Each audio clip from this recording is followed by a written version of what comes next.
عبداللہ ابن عمر سے مروی ہے کہ نبی صلی اللہ علیہ وسلم نے فرمایا 2 خصلتیں یا 2 عادتیں ایسی ہیں کہ اگر کوئی مسلمان بندہ ان کی پابندی کر لے تو جنت میں داخل ہوگا. پابندی اور وہ بہت آسان ہے مگر ان پر عمل کرنے والے بہت کم ہیں.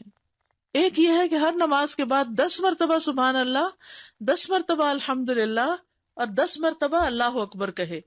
تو زبان کی ادائیگی کے اعتبار سے 150 بار ہے، یعنی ساری نمازوں میں، مجموعی طور پر 5 نمازوں کے بعد، اور ترازو میں 1500 ہوں گے. اور جب سونے کے لیے اپنے بستر پر آئے تو 34 بار اللہ اکبر، 33 بار الحمدللہ اور 33 بار سبحان اللہ کہے. زبان کی ادائیگی کے اعتبار سے تو یہ 100 ہے مگر میزان میں یہ تسبیحات 1000 ہوں گی. رات کو جو سوتے ہوئے پڑھے جاتے تسبیحات فاطمہ، سب تھکاوٹ اتارنے کے لیے. یقیناً میں نے رسول اللہ صلی اللہ علیہ وسلم کو دیکھا، آپ انہیں اپنے ہاتھ سے شمار کرتے تھے.